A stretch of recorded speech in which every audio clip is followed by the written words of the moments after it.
Bharatiya Janata party के cabinet मंत्री सुबोध उनियाल शब्दों की मर्यादा को उल्लंघने के लेकर अक्सर विवादों में रहते ही हैं। अब एक बार फिर से सुबोध उनियाल सुर्खियों में हैं और इस बार उसकी वजह है उनका एक ऐसा बयान जिस पर कि अब बखेड़ा खड़ा हो गया है। सुबोध उनियाल ने इस बार हरीश रावत को लेकर कुछ ऐसे शब्दों का इस्तेमाल किया है जिसने उत्तराखंड की राजनीति में एक नए तरीके के राजनीतिक बहस को जन्म दे दिया है। सुबोध उनियाल ने यह दावा किया कि हरीश रावत जैसे दुष्ट के साथ उनके कभी कोई संबंध नहीं रहे हैं। भले ही हरीश रावत और वह एक ही पार्टी में यानी कि कांग्रेस में साथ रहे हों, लेकिन उन्होंने कांग्रेस में रहकर कभी भी हरीश रावत का साथ नहीं दिया।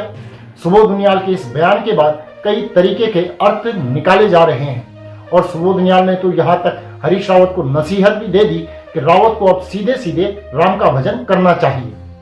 रावत जी मेरे पुराने साथी थे, हमें छोड़ने का क्यों नौबत क्यों आती है? रावत जी हम एक पार्टी में थे, रावत जी हमारे साथी कभी नहीं रहे, कभी दुष्ट लोगों के साथ हमारे कभी अच्छे संबंध रहे नहीं। तो ये रावत जी की जो उम्र हो गई, उस उम्र में मैंने कई बार उनको सलाह भी दी है कि ये वानप्रस्थ की उम्र है, आप घर में आराम करिए।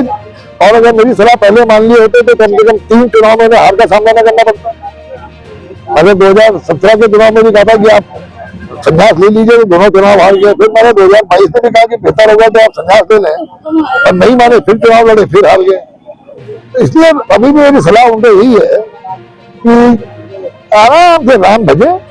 कांग्रेस ने सुबोध उनियाल पर अब पलटवार शुरू कर दिया है।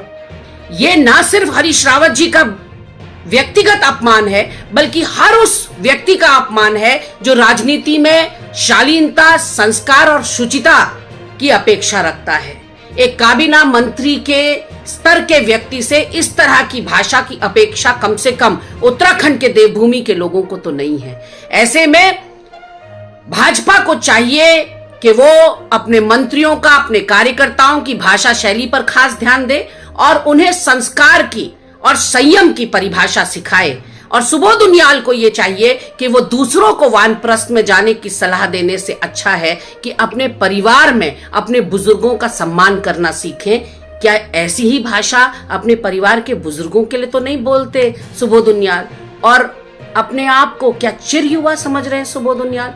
क्या उनका ये स्टेज नहीं आएगी जो हरीश रावत जी की है? लेकिन राज्य के पूर्व मुख्यमंत्री हरीश रावत के खिलाफ एक कैबिनेट मंत्री जिस तरीके के शब्दों का इस्तेमाल कर रहे हैं, उससे राजनीतिक गलियारों में हलचल होना तो तय है ही। वैसे भी 2016 में दल बदल वाले एपिसोड के लिए सुबोध उनियाल एक बहुत बड़े फैक्टर रहे हैं और उस समय विजय बहुगुणा को राज्यसभा भेजने की मांग हो रही थी और साथ में सुबोध उनियाल को रावत कैबिनेट में शामिल किए जाने के लिए भी दबाव बनाया जा रहा था। लेकिन तब हरीश रावत ने ये दोनों ही काम नहीं किए और इसी की वजह से दल बदल भी हुआ था। कांग्रेस की सरकार गिरने की नौबत आई थी, राष्ट्रपति शासन भी लगा था और यह बात अलग है कि बाद में हरीश रावत की सत्ता फिर से लौट आई थी। लेकिन 2017 के बाद से कांग्रेस का ऐसा पतन शुरू हुआ कि तब से कांग्रेस अब तक सत्ता में वापस नहीं आ पाई है। मतलब सुबोध उनियाल और हरीश रावत का मनमुटाव बहुत पुराना है और उसी पुराने मनमुटाव के चलते कुछ ऐसे बयान आते हैं जो तर्क तो होते ही हैं, लेकिन लोकतंत्र में जिनकी जरूरत ही नहीं है। साथियों, इस पर आप भी अपनी राय हमें कमेंट करके जरूर बताएं। हमारे चैनल को सब्सक्राइब जरूर कर लें। अभी के लिए इतना ही। अगली वीडियो में जल्द ही पुनः मुलाकात होगी। तब तक के लिए नमस्कार।